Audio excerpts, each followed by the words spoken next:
We had a scheduling conflict, so this episode's not what we promised. We're sorry Now, about folks, how that happened, so please enjoy something else. don't worry. Lest you are, distressed to know that today is not going to be MILF Manor. We are going to have MILF Manor next week. Yes. It's going to be okay. We're all adults with complicated adult lives, and we got some stuff figured out. So it's going to be okay. It's going to Yeah, be all right. so don't worry, everybody. We are, in fact, still doing that. It's just we had to reschedule some stuff, and instead we're recording in 2 days. You'll be fine. You'll be fine. You'll be fine. Instead, we're talking about something I would argue almost as much of an emotional roller coaster as MILF Manor was. And it's significantly less time, so there's the advantage. But first, Yeah. sorry, anything interesting happened to you this week other than our constant rescheduling? Well, this actually happened last week, but Stross, you already know this story. I have to tell my really, really interesting story from last week.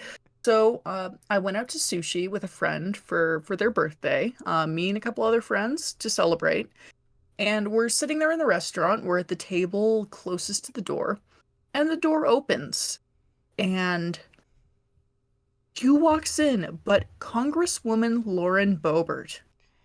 So this leads to an important 3 questions I have for you in this situation. A, how was her Yes. chopstick game? I didn't see much of it. She was sitting at a table very far away from me. She strikes me as the kind of woman who eats sushi with a fork and a knife, if she eats sushi at all. So I couldn't really tell. Okay, number 2, did you attempt to poison her with fugu? They didn't have any fugu at the restaurant, unfortunately. We are in a landlocked state. This is so true. I wasn't was sure. very hard to get. Otherwise, I would have. Finally, most importantly, did you attempt to challenge her to a duel with a children's card game?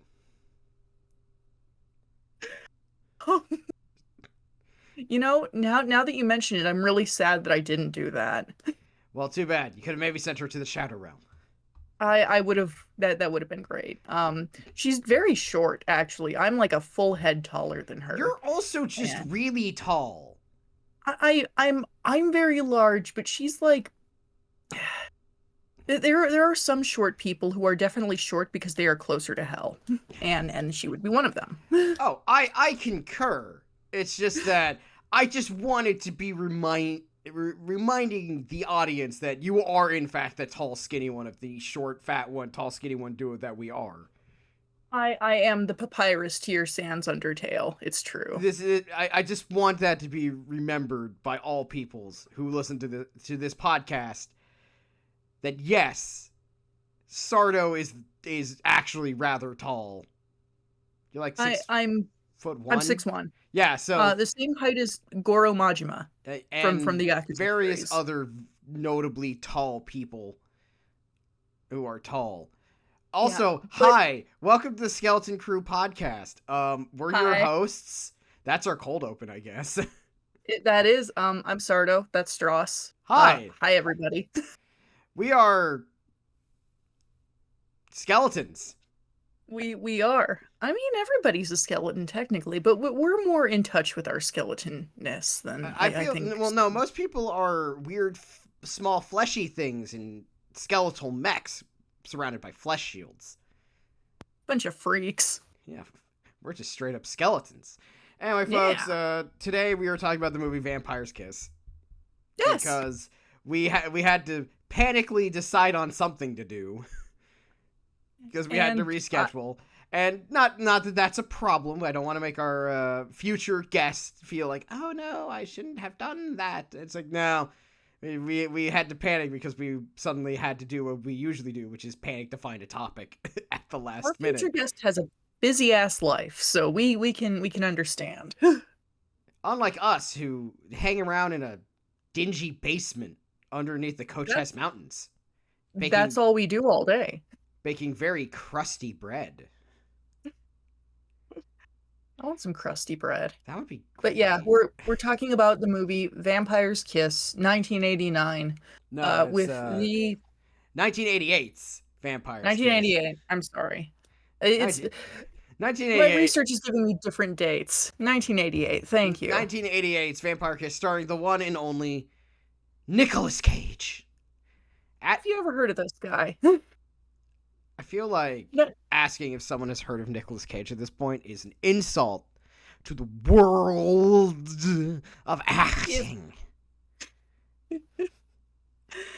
But okay, so Stross, before we delve into the movie, I want to ask you a very important question. This determines your entire personality and how I will judge you from now on. When you arrive at the afterlife, I will greet you there and I will ask you what your favorite Nicolas Cage movie is, and that determines where you go into the underworld or whatever. What is your favorite Nicolas Cage movie? I don't know. I think it might be Raising Arizona. Good choice. You get to live. Thanks. I guess even in death, I still get to live. That's great. Mine is Mandy. I think, like in terms of like his good movies that he's done, Mandy is like top notch. Con Air also pretty good. Con Air is also a solid choice, mostly for the hair. Yes. Third place is probably Wild at Heart. There's also, in turn, when it comes to at least Nicolas Cage movies, I would say also up there. I never saw Leaving Las Vegas, but he won an Oscar for it. It's pretty good.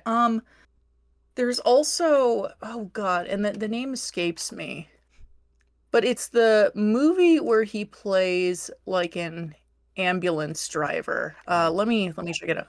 Bringing Out the Dead. Bringing Out the Dead was a 1999 movie. Damn good. Patricia Arquette, Ving Rhames, John Goodman, and Nicolas Cage. And it's a very good drama about like burnout and trauma and all the stuff that goes with being a paramedic. In New York City, also. He finds himself there a lot. New York City. Had to get He's that in also in Fast Times at Richmond High. Yes, he is. Not sure how. I mean, do we want to count Into the Spider-Verse? Yes, we do. Okay, then that's also one of them. He was my favorite Spider-Man in that. He's definitely one of the better ones. Let's see. I'm just seeing what else he's been in because it's been a while since I checked.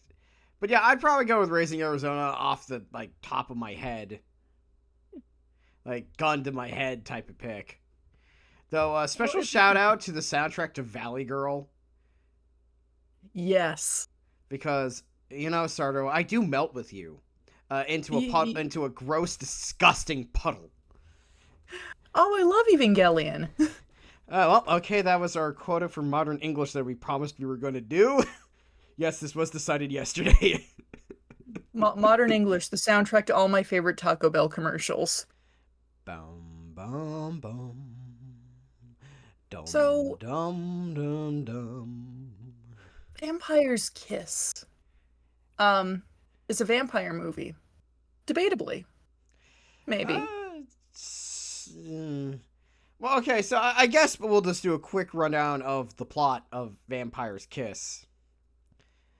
Nicolas Cage plays a guy named Peter Lowell. He's a literary agent in New York City. And he's a yuppie. Oh, he's a major yuppie. Because it's 1988, and he's just every yuppie. He, like, does cocaine. He's annoying. He wears a suit and tie to everything.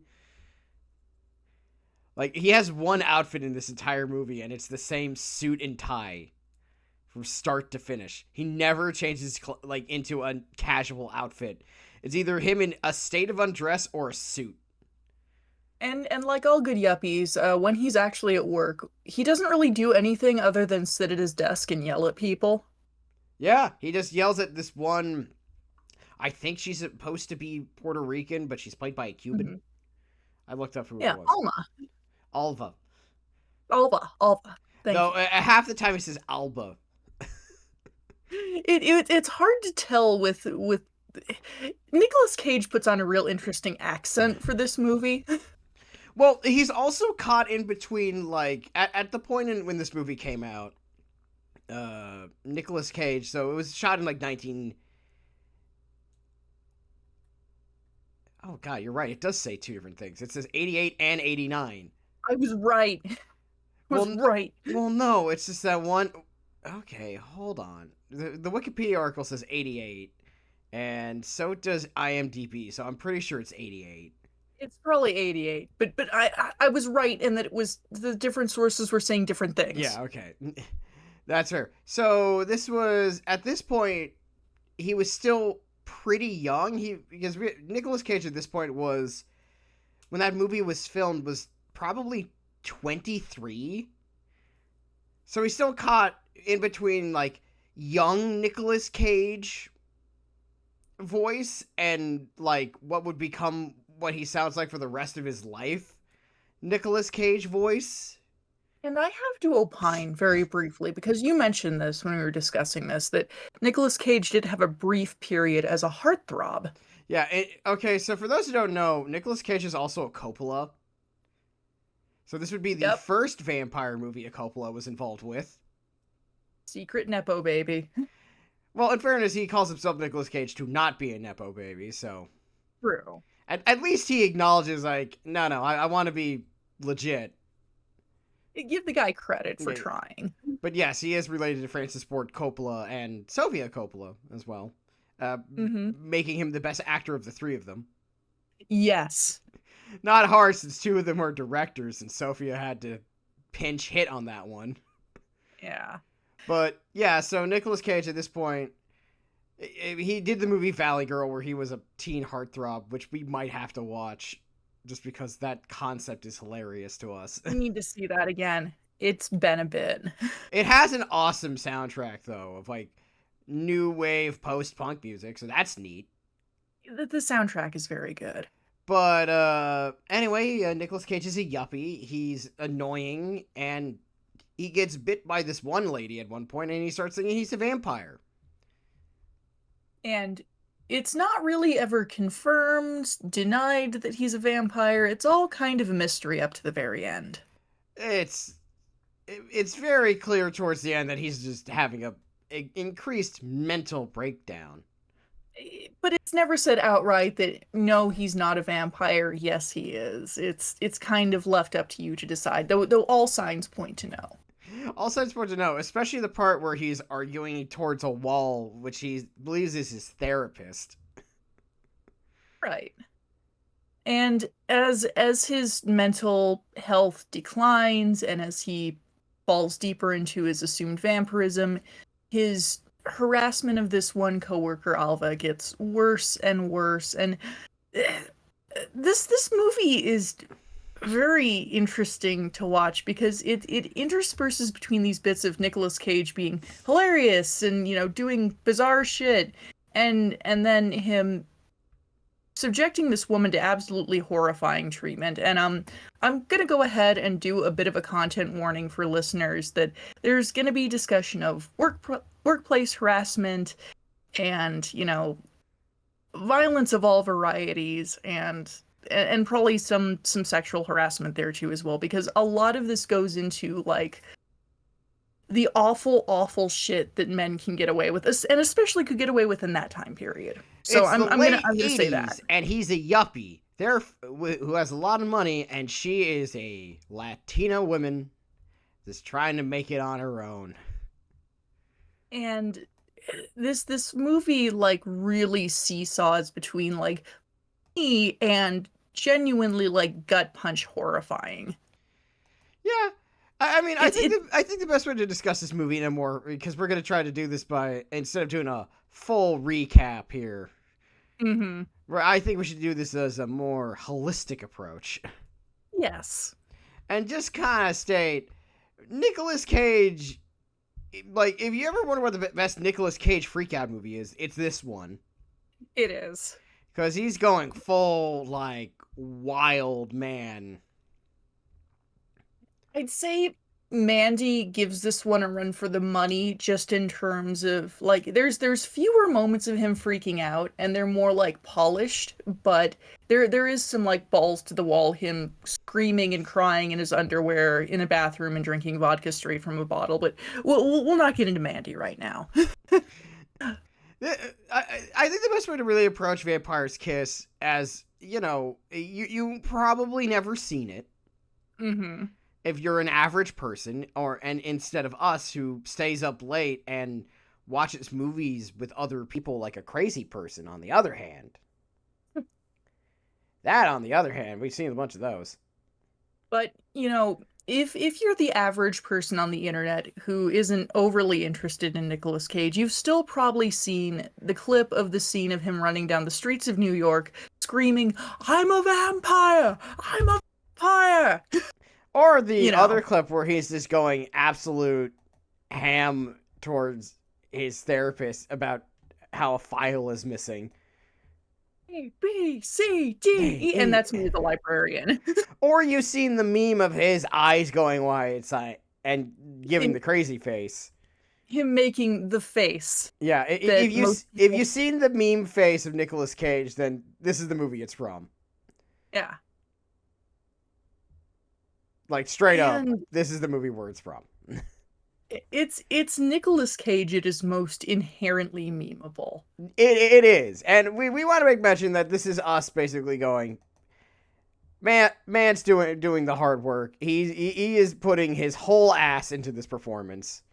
He's putting both cheeks and the taint into this performance. Yeah, he really is putting both ass cheeks in here, isn't he? I'm sorry for mentioning Nicolas Cage's taint on the podcast. It's fine. It's Nicolas Cage.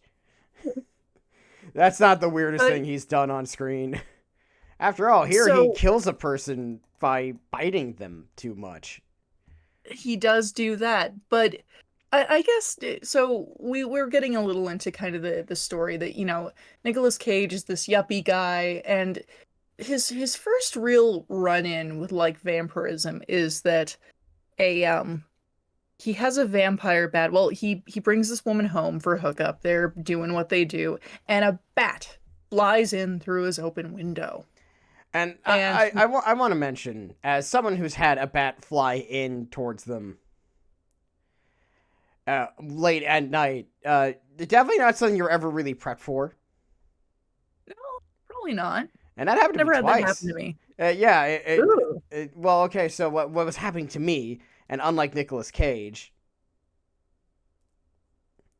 was that I was watching the Olympics, the Tokyo Olympics, late at night, because that's when they were airing.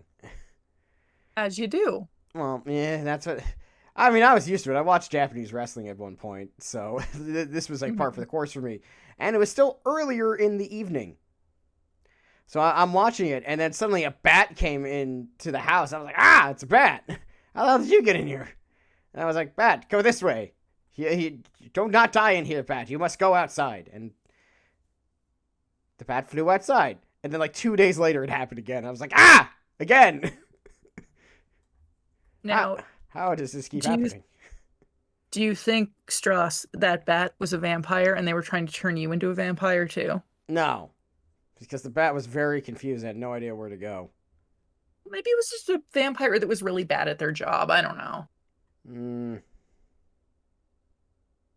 But yeah, because you've got some interesting takes on this particular movie because it takes place in New York City, and you lived in New York for a while. First off, I believe you mean New York City. Yes, that's exactly what I meant. Yeah, no, as a guy who lived in New York City for about like 3 years and done a lot of stuff at night, I lived in and around New York City for about 7 though. And if you've lived in New York, wild shit happens all the time. It's a big city with a shit ton of people and a very dense population center. To give people an idea of like how weird it can get, like I would say a guy like Nick Cage running down the street shouting he's a vampire at like 3 a.m. is like 5th on the weirdest shit I've seen happen in New York City, just walking down the street. Mm-hmm. Okay, that's fifth place. Up there with the time I saw a guy loudly arguing with a guy in a car and with his girlfriend about how the guy in the car was not allowed to treat her like that and she should stand up for himself very angrily. Okay. Like, points to the man. He was like, no, no, no, no. You don't let him talk to you that way. Type of accent too. Just to really push it home. Of course. So, what was the weirdest thing you saw when you were living in New York? Okay, since you asked, and this is what it's like actually living in New York, people. Just so we're clear, I was on the shuttle between Times Square and the Grand Central Station. I was heading back to Grand Central because I needed to go to the east side of New York. And of all things, I ran this guy. I saw this guy earlier. He was walking around with like his face in like a binder. And he was like this hippie looking guy with a dyed black mullet that parted into three sort of ponytail things. And wearing like a peace sign shirt that was tie-dyed. Weird looking motherfucker. But I'm like, okay, that guy looks weird. I didn't know why his face was stuck in this binder, but I'm like, maybe he just doesn't know where the fuck he's going, and he has a map, and he's weird. Okay. I'm just assuming he's a normal motherfucker, Yeah. So I get on the shuttle. I'm like sitting across this place, and he gets up, and he starts like proselytizing about like we need children to become angels or whatever it was. It was like I was like, and like one girl was about to get up and I was like, nope. It's like, don't. And like he started explaining that he couldn't look people in the face because the devils would get him or whatever. And so basically he was staring into a blank binder that was tie-dyed. I ran into this guy 3 more times before I moved from New York. I think at that point, they become like not just a person you've seen, that's like a recurring NPC in Yakuza. Yeah, exactly. Like, I ran into this guy like 2 more times. I'm like, I remember I was eating at the Shake Shack on East, I think it's East 86th Street right off of Lexington between like 3rd Avenue and Lexington. Mm-hmm. And you know what's the funniest part? Like, I'm eating there with my family. I'm like, oh, God, it's that motherfucker again. You know him? I wish I didn't. I don't know his name, but I know of him. And here's the thing. If you'd run into him a 4th time after that, you would have had to fight him. And he would have been a really difficult boss fight. Yeah, or a really easy one, depending on the comedy for that one segment. But he would have dropped a really interesting item when you beat him. Yes. But yeah, that sounds about right for New York City from what I've heard of it. I've never been there. My experience with the East Coast is minimal and confined mostly to the southern part of the US. So wouldn't know too much. Yeah, but New York is a weird place. So what Nick Cage spends most of the movie doing is only kind of sort of weird until it gets extra weird when he starts the murder. He does begin maybe murdering, maybe not. And I was joking to a friend when I was watching this again recently that this felt like I didn't know when this was made versus when American Psycho was made, because this felt like it was like a spoof of American Psycho. And lo and behold, American Psycho came out in 2000. Christian Bale had used Nicolas Cage's performance in this film as inspiration for his role as Patrick Bateman. It makes a lot of sense. It really does. It's like there's some stuff that beat for beat. It's like, that's American Psycho. No, what I think what really makes this, because for those who've never seen American Psycho, Christian Bale plays a yuppie who goes off the deep end. Well, he's already been off the deep end for a long time. True. And he's this guy who's a sociopath, and maybe he kills people, maybe it's all in his head, but either way, he's not a very pleasant person. Yeah, and that's sort of the thing, is that he's not pleasant.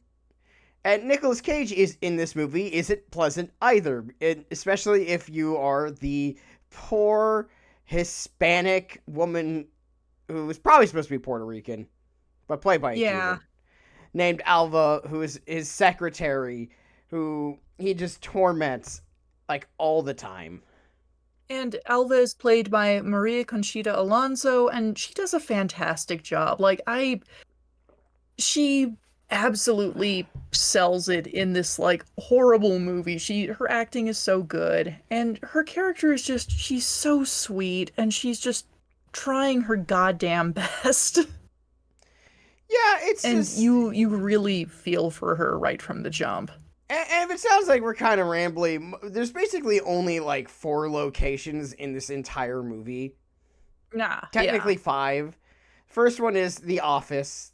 The other one is Nicolas Cage's character's Peter Lowell's therapist office, Alva's home, and the clubs of New York and the streets of New York. Yes, And that's basically where we spend most of the time. pretty much. Like there's some in between points, but they're really not important. But Nicolas Cage's character, so he has the bat fly into his home, and he has a real weird reaction to it. He gets turned on by it basically, and that sets the stage for him being visited by this mysterious woman played by Jennifer Beals, and she's a vampire, and she bites him, and after that, he starts showing signs potentially of vampirism. He's wearing his sunglasses indoors. He's having these really off behaviors, and he's getting more aggressive and more just erratic. Basically, the best way to describe the movie is you're just watching a dude absolutely lose it in real time. Yes. And that's basically what's happening. That's the plot of Vampire's Kiss is Nick Cage character loses his mind, starts thinking he's a vampire, and because he's not, obviously, by the end of the movie it's very clear that he's not a vampire. Right. Though there's a lot of this movie with Nick Cage in his underwear. But And not shirtless, which is important. No, just in his underwear. And I want to opine that, yes, he had a brief heartthrob phase, but I think Nicolas Cage is one of those people that really grew into their looks as they got older, because he's not a good-looking guy in this. Well, no, the problem is, his number eyebrows one, the first problem, it's his hair. his hair looks bad. His eyebrows need to be plucked in the middle so badly. He looks like a caveman. I'm pretty sure part of this was just Nick Cage doing that on purpose because, well, everything Nick Cage apparently has some amount of purpose to it. Which is the terrifying part of Nick Cage's power. It's horrifying. Yeah. It's so scary. He's scary because all things he does on purpose and with ideas. And then he wears like this. He's also kind of skinny in this movie, probably because his character does cocaine, so he probably dropped some weight. Yeah. It's just, this entire movie is watching a yuppie go nuts and then assault his coworker, poor Alva. And then go for it. Give Alva some credit, though, because, you know, Alva doesn't really have the chance to stand up for herself very often because he is in a position of power over here. And, like, I want to go on to hypothesize later that in a way, intentionally or not, Vampire's Kiss is just an extended sermon on, like, the amount of, like, blatant out there shit that powerful dudes are allowed to get away with, like, in front of everybody. And it gets laughed about later on in a different meeting. But at one point, Nicolas Cage is like deep in like vampire mode, and he like actually, because he's given Alva this like awful tedious task of finding this one document in this huge ancient file, and she hasn't found it yet. And he gets so angry with her, he leaps up on a desk and he jumps over the desk and he starts chasing her, and he chases her all the way into the bathroom, and she pulls out a gun. She pulls a gun out of her purse and she's like, if you take one step more towards me, I will shoot you. And I really like Alva. No, my favorite part, there are several scenes in this movie that are absolutely hilarious for, like, being weirdly encouraging if you take it completely out of context. Mm-hmm. First one belongs to Alva's mother talking to Alva. It's like, a lot of people hate their bosses, dear. And I'm like, she ain't wrong. She's not wrong. Not the rest of that she said about going back to work, but it's just like, she ain't wrong that, like, hey, a lot of people hate their bosses. Yeah. You wouldn't be the first person to hate their boss and still work for them because you need money. The other one is when Nick Cage apologizes and brings her back to work, where he's like, I thought you said you didn't care about the file. It's like, oh, Alva, silly. It doesn't mean we're not going to do our jobs. That file is somewhere in there. And stripped from context, like, though, there's a few minutes of that where he's like trying to make nice with her and like bring her back to work, that it's like, oh, okay. But like, put together with the entire context of the movie, there are moments in this movie that are genuinely terrifying on a psychological level. And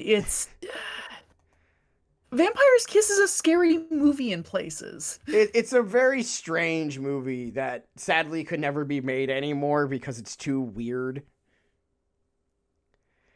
And like, people these days are cowards, afraid to take a risk. They don't want to have Nicolas Cage be in his underwear for like a good solid 40% of this film.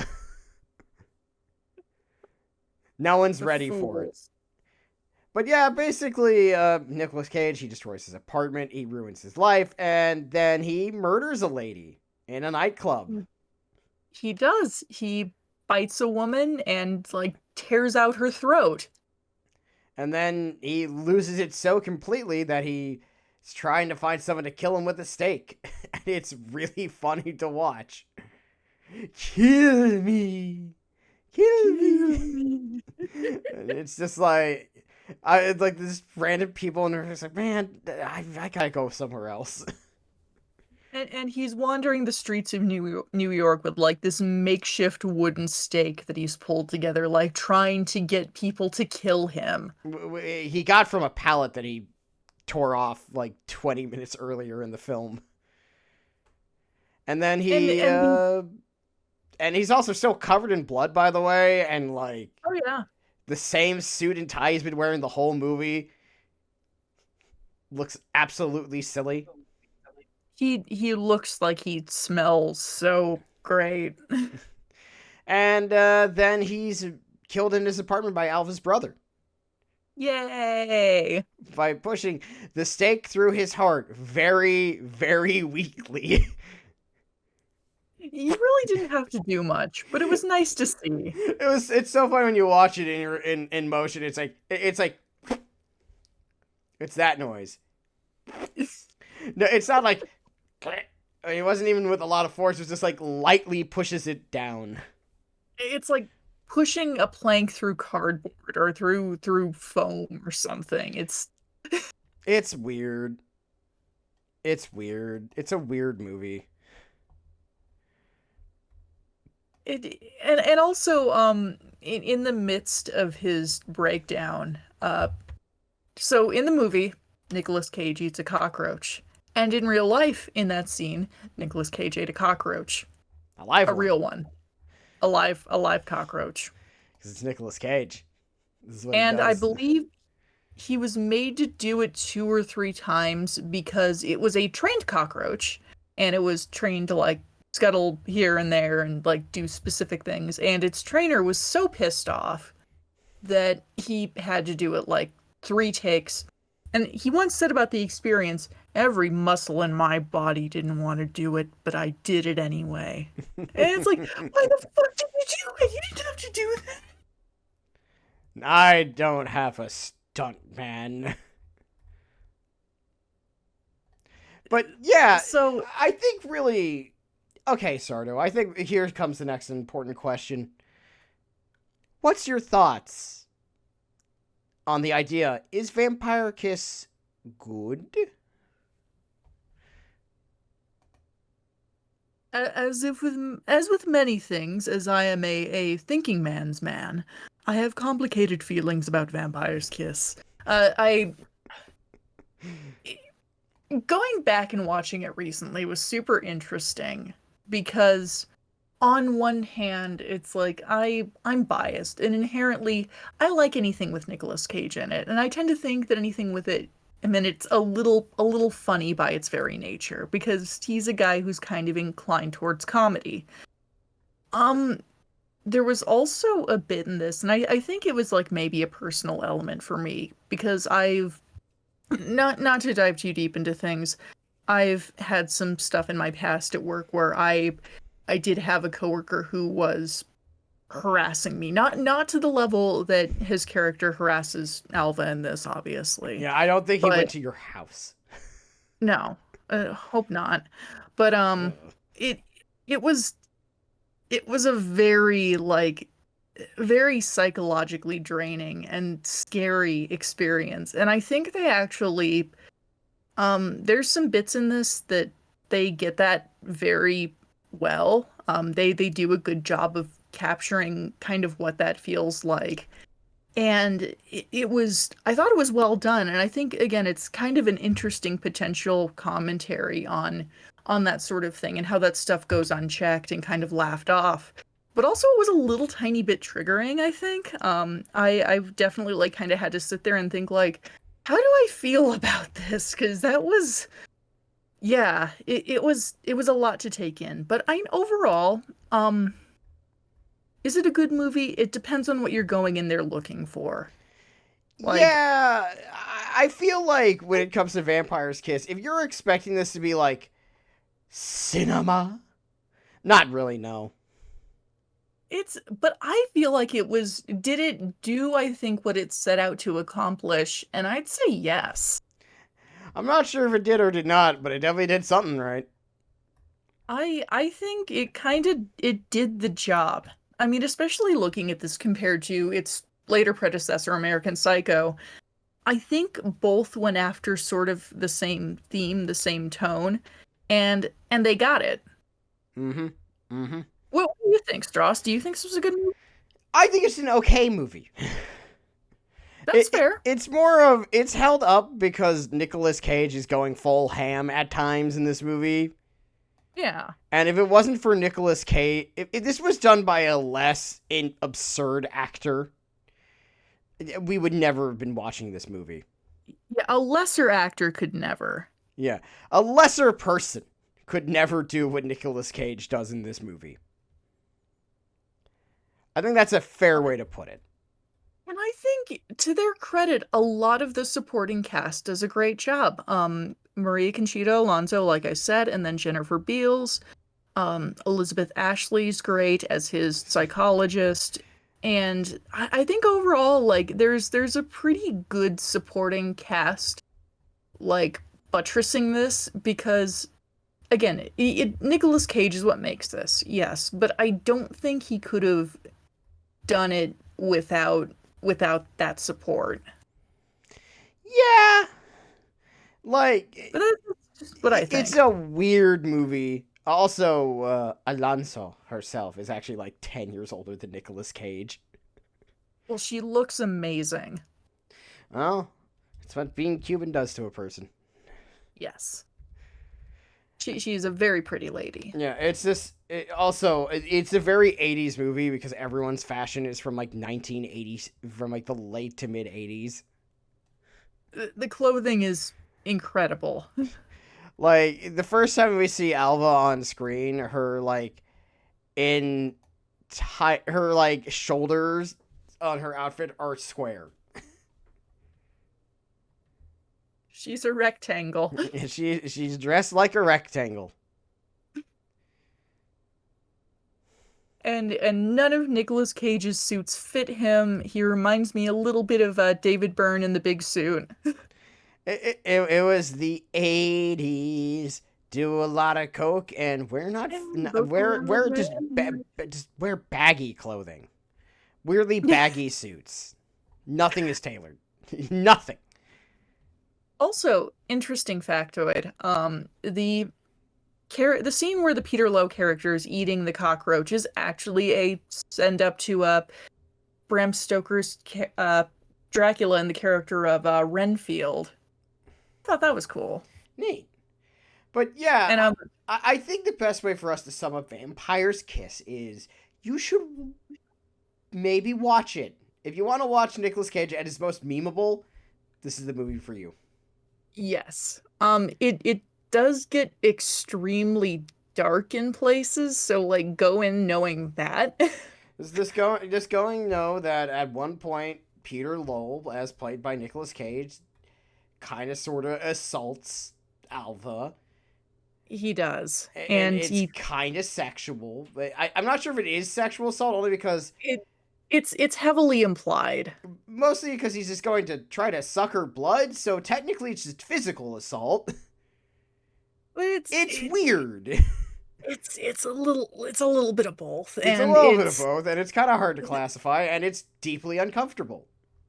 There's some stuff that is like not especially pleasant to watch in that. So I mean, if that's not something that you're you can stomach, then I would advise maybe skipping this one.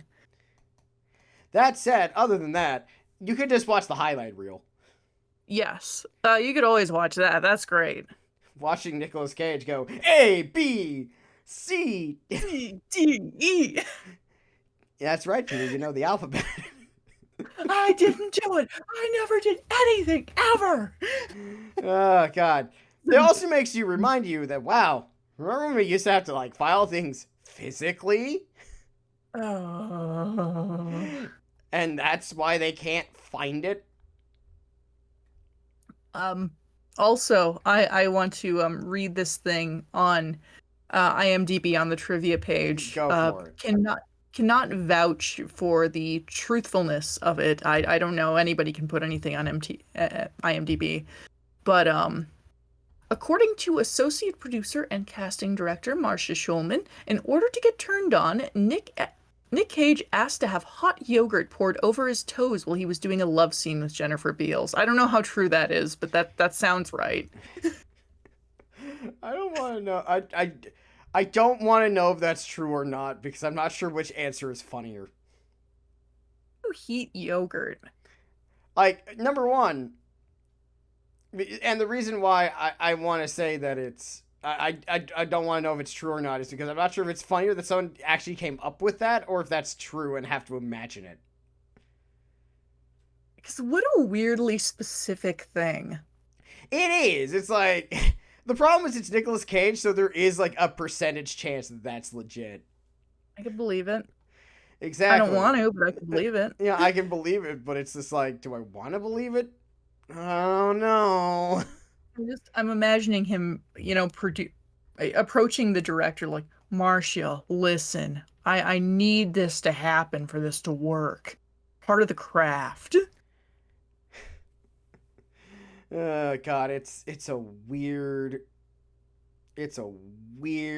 movie, man. Definitely a movie that doesn't get made anymore because it's not that high budget and actually takes place and is shot around New York City. Also, reading things that doubt but would be funny if true. Sylvester Stallone was considered for the role of Peter Lowe. Hi, Mildew. God. Could you imagine this movie starring Sylvester Stallone in like a suit that doesn't really fit him because he's too large? This is the era he was making shit like over the top. I'm trying to picture this like and the quotes but with his voice. And my Sly Stallone impression is not good enough for me to attempt that, but just picture it in your head. It's really good. But You wow, gotta find it, Alba. Sorry, that's not. I'm a vampire. Oh God. But yeah, Vampire's Kiss. Is it worth it? Kinda, yeah, I guess. I guess it depends. Depends on the person. It's an odd movie. You just if you're willing to kind of just accept it for what it is and not ask too many questions, then I think it's a pretty good watch. I tend to turn my brain off when I watch a lot of movies, so. Yeah. But Stross, thank you for talking about this with me. It was I know also. I do have one thing to say. I had to watch mine with ads in like the filming, so every so often a scene would end and it'd be like a Viator commercial, and I'm like, this is weird. it's an experience, isn't it? Yeah, it is. But yeah, no problem. I had no problem watching this movie again. Yeah. Now to watch Renfield, which I still haven't seen yet. Well, yeah, we need to watch Renfield. We'll probably do that at some point, but I know our next thing to watch together will be probably Cyberpunk 2077's anime adaptation, Edge Runners. Yeah. That or it's Akudama Drive, which I realize both have the case of, I need to stop picking things that have endings. Anyway, since we're wrapped up that section, hey, Sardo, I have a question for you. The hell you've been watching? Oh golly, that's a good question. I like the segments back. Hey, call back to that. I'm finally getting around to watching Bungo Stray Dogs, which has been very interesting. Something that a good friend of mine really enjoys, and it's like, I'm gonna give that a try. I'm only a few episodes in, but I like it so far. Yeah, it's good. Interesting. Yeah, another friend of mine really likes that. I never got around to watching it because, much like everything else, when people ask me, "Have you seen this?" and the answer is probably no. Yeah. For me, I've been watching Mashal, Magic and Muscles. Yes. What if Harry Potter was, instead of a wizard, a not wizard who is really, really strong? So, what if Harry Potter was good? Is yes. What I'm getting. Yes. One of the first few things that happens is he can't open doors because his thoughts are head empty, no thoughts. Oh, I love him. No, it gets better because Mash, the main character, they have a sorting hat scene. And, everyone has like, this is what you're thinking. And he touches the skeletal horse. And he reads his mind. And all he thinks is of cream puffs, which is his favorite thing. I like him so much. You would like Mashal. It's goofy. It's kind of like One Punch Man. If you ever watched any One Punch Man. Of course I have.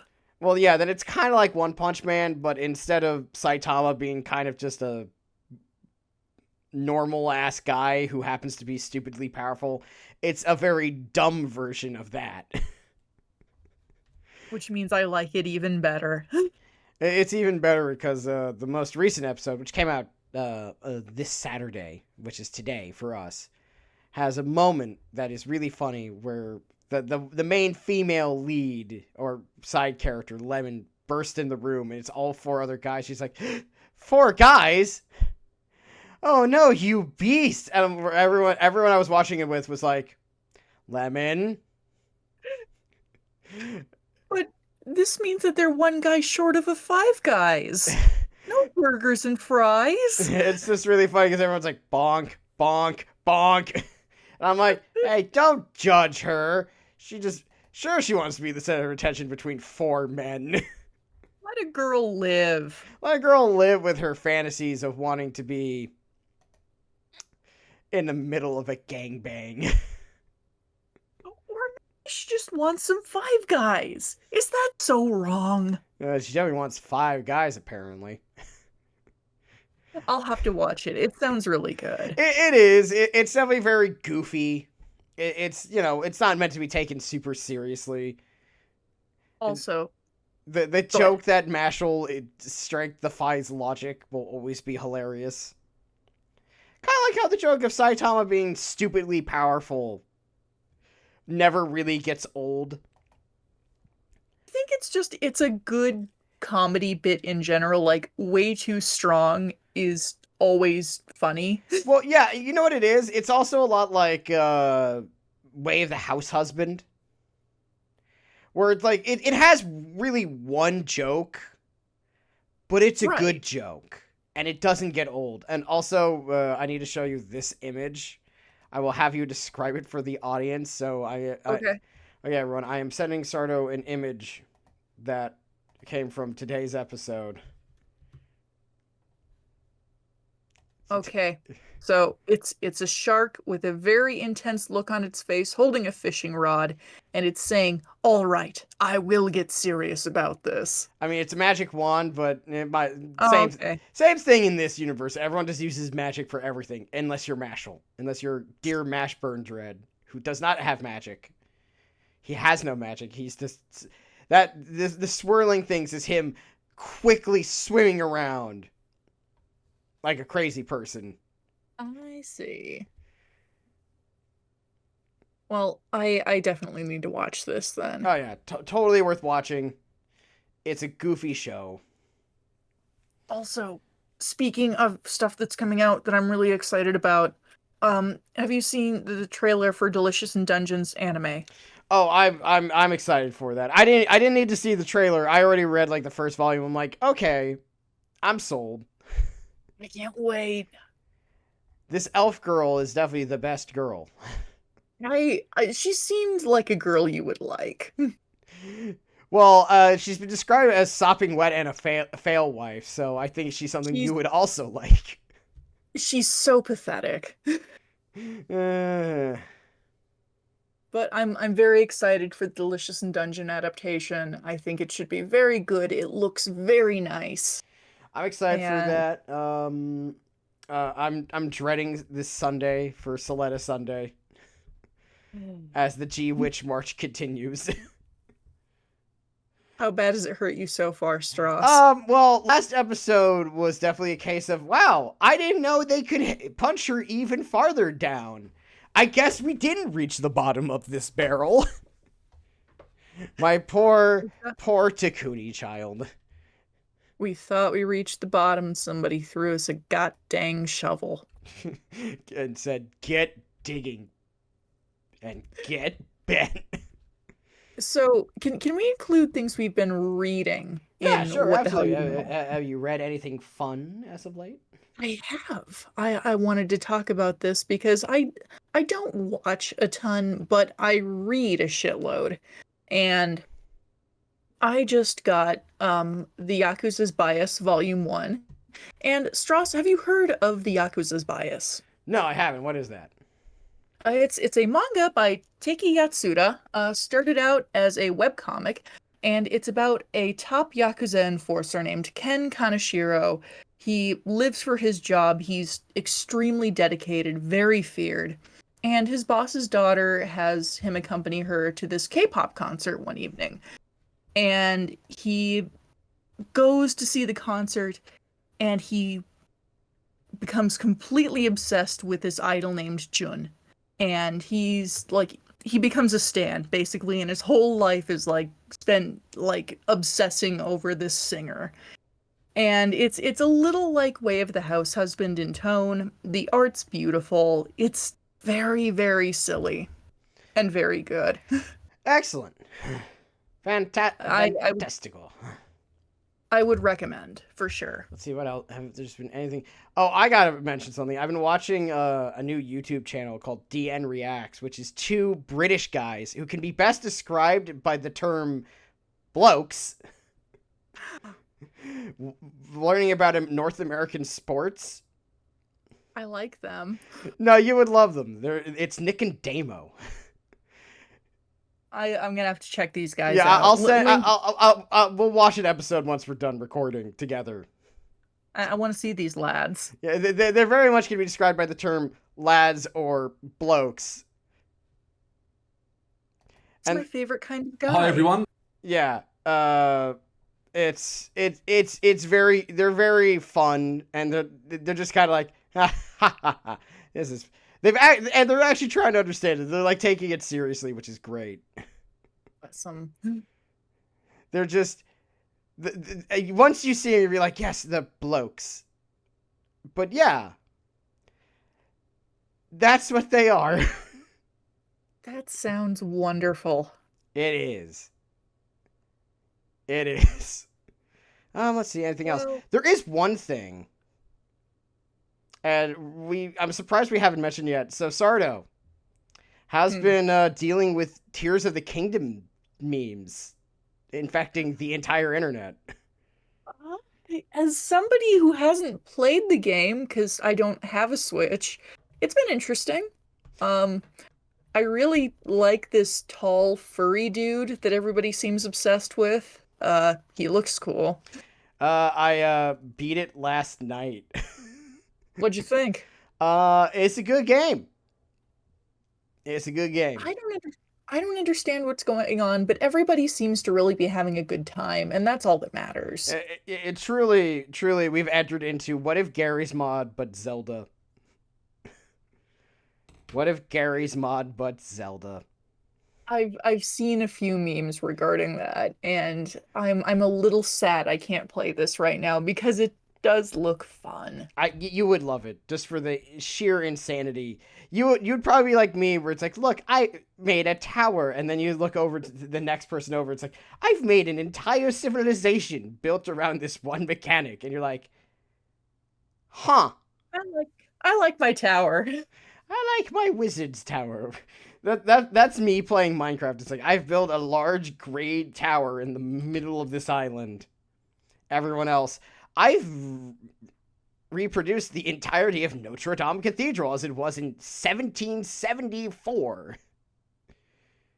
Complete with every statue before the eyes got scratched out by the revolution. And you're just like, huh. Well, that's the thing. Some people are built different, and some people build different. And that's all right. People definitely build different. I've seen some wild shit. Yeah, me too. All just to torture Koroks. I don't know why. They're not even that annoying. Why do they hurt the Koroks? They seem cute. I don't know. I will say Nintendo still hasn't made a Korok plushie after like 20 years, so maybe that's why. Could be it. Like, let's be honest. I would have bought him a card plushie 20 years by now. No kidding. He's a tiny little wood thing. He's totally able to be made into a marketable plushie. I'd like a Majora plushie, personally. That could be such an easy pillow. It would be. Nintendo, hire us for your merch division. We have great ideas. We might only have 2, but they're good. Let us sup from your bounteous coffers. We have ideas. Let us do it. We'll be part of your merch department from here on out, and we'll just show up in like our PJs once a month to show up to be like, make this. The internet demands so. And then we sink into the floor. Dream job. Dream job. For sure. Yeah. Anything else? Have you been playing anything interesting? Not a whole lot over here. I haven't really had the chance for a lot of games lately, but I am planning on doing another stream on Monday night, so that should be exciting. I'll be there. We're gonna be doing some double duty on Monday. We're gonna be recording, and I'll be at your stream because I have nothing else better to do on a Monday evening at the moment. Grind never stops. The hustle never stops. Hey, it's that, or you show up on my stream and we talk about sad robots for 20 minutes. I'd be willing to do that. Oh, hell yeah. We might be getting to our son. Yes. We've already ran into our father. The skeletal merchant in Pathfinder Wrath of the Righteous. Father? But yes, everyone, I guess we can wrap this up here. It's been an hour. Yes, but Good hour. Signing off. Yeah.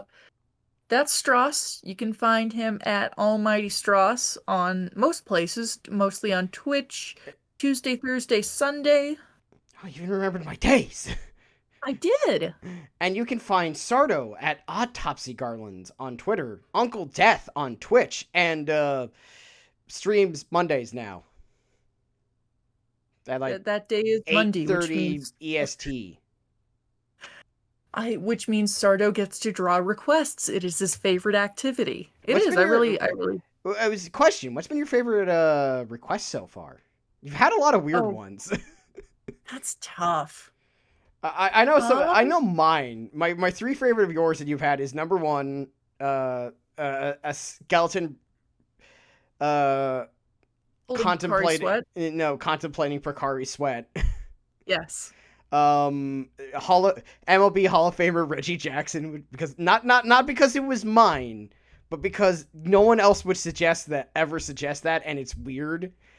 Nothing else was like it. And finally, Jinchio Tachibana wearing "I'm not the stepdad, I'm the dad who stepped up with ripped sleeves." That one was also that one. I have an affection for that one.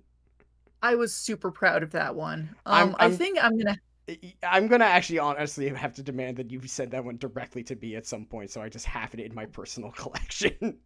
I got my iPad. I'll send it to you right now. Hell yeah! I think the contemplating Pocari Sweat was my favorite too. It's that, and it's a very you thing all the way through, but was not suggested by anyone who knew you directly. That was suggested by a friend of mine who was just there at that night.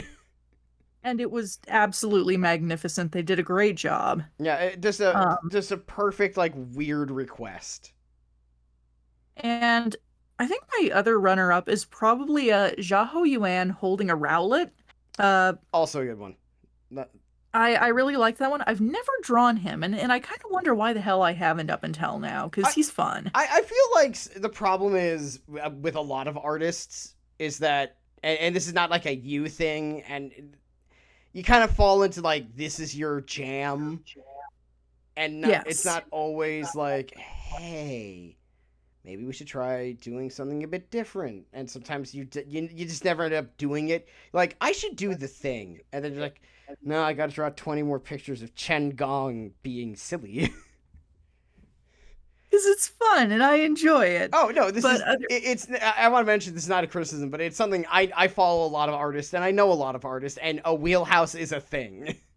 It is, but that's why I really appreciate the sketch requests, because it kind of forces me outside of my comfort zone and it makes me draw some stuff that I really find it's like, this is fun. Yeah, up there with having to draw like a thumbnail a week has also, I think, been probably the most fun you've had as an artist this year. I'd say so. Yeah, it's like I have to come up with a weird idea every week. And as a reminder, people, I don't tell Sardo what to do on these things. I maybe I think I've offered a suggestion one time. Yeah. All these things, this is a pure Sardo relations and ideas, and they're great. I've not been dissatisfied once. I am very happy to hear that. But I mean, if y'all ever wanna come on, like I'm doing free requests, silly little sketches, and I really enjoy it. So like it makes me happy when people request things. So like, please come on, you're terrific. Thank you. And I'm there if you want to hear us and both. Stross there. And I'm there. Some now more than ever. We talk about some silly bullshit. That we do. That's our specialty. Yeah. But on that note, folks, thank you so much for being here. Thank you for listening, as always. Yeah. And subscribe to the channel to get so you can be updated on this. Listen to us on the RSS feed or the Spotify. We're not planning to get popular, but if we do, watch out. We will absolutely spend that money on a gold statue of ourselves with a bunch of money. It'll be great. And our secretaries say it's ugly. And she's probably right. And we'll have a chicken named Nugget. And he'll be in real estate. Hell yeah. Goodbye, though. Good night, folks. Bye-bye. We gotta go watch some British people watch baseball. Yay. Bye-bye. Baseball. Oh, that's a baseball.